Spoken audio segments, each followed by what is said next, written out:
Tumekuwa tukisumbuka kwa muda mrefu kampuni yetu kumpata mhasibu. Leo nimewaita hapa kwa ajili ya utambulisho. Kampuni yetu imepata mhasibu ambaye mtashirikiana naye kuhakikisha kampuni yetu inaenda mbali.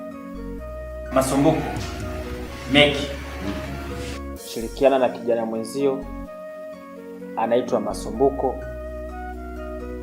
nisaidie kumuonesha au kumwelekeza mazingira ya ofisi yetu ili aweze kuyazoea. Sawa, hilo halina shida. Masumbuko, huyu ni secretary wa kampuni hii na huyu hapo ni marketing manager wa kampuni yetu. Mtashirikiana kuhakikisha kampuni yetu inakwenda mbele. Sawa? Kuna la ziada? Ndipo. Mimi ningependa kukukaribisha katika kampuni yetu. Karibu sana. Kuwa huru, kuwa na amani. Labda cha kuchangia hapo bosi. Usione tuko wachache. Sisi kampuni yetu ni watu wa kusafiri sana. Tunasafiri sana. Kweli. Asione tuko wachache ila tuko. Masumbuko, umepatwa na vitu gani?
Mwanangu, mbona huu kimya wa Masu unanitia mashaka? Na mimi nilikuwa nataka nikwambie hivyo, maana hata sio kawaida yake. Ilikuwa kila wiki anakuja, lakini sasa hivi wiki 2 mpaka mwezi mpaka miezi 2 hadi. Yaani tatizo la watoto wa kiume. Wakipata kidogo tu basi wanalizika, wanasahau hata wazazi. Sasa mwanangu, mimi niko na wazo. Wazo gani? Uende mjini ukamtafute kaka yako. Mjini tena? Mama, mimi naanzia wapi mjini? Sipajui wala sifanyije hapo mama, unaniambia kwamba leo niende mjini. Tafikia wapi? Kwa hilo mwanangu, hata lisikutie mashaka. Umesikia? Ninavyosikia mimi Masu maarufu kweli uko mjini. Yaani wewe ukishashuka tu pale kwenye basi unaanza tu kuuliza Masu, namtafuta Masu, utampata. Mama, mimi mjini wala siendi. Mama, mimi mwenyewe kabisa nakumbuka nilikwambiaga twende kwake tukapajua anapoishi, ukanikatalia. Unafikiri unaenda kuanzia wapi? Sipajui mbele wala nyuma. Unataka ile kaangaike mwanao mjini. Mama, hapo penyewe siendi mjini. Alafu isitoshe mama, yule pale ni mtu mzima. Siku akitukumbuka atakuja yeye mwenyewe.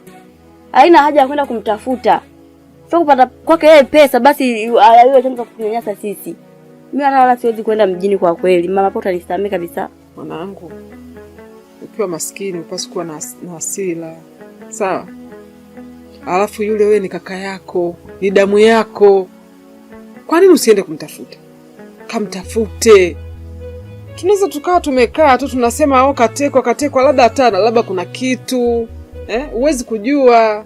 Hebu nenda mwanangu. Hata kama mama, mimi wala siendi. Hujawahi kunivunjia heshima. Sasa kama kweli hujawahi kunivunjia heshima, naomba uende mjini ukamtafute Masu, kamwambie mama kanituma. Mimi nilifikia hata hiyo labda ungesema unipe, niende nikanunue dagaa tuje tule. Ili niambie niende nikamtafute mtu ambaye hata hana faida na sisi. Mimi hata siendi mjini kwa kweli. Mimi najua tunahangaika sawa mwanangu, lakini sasa hii sikuumize sana. Hebu nenda kwanza kamtafute ndugu yako. Hebu atonge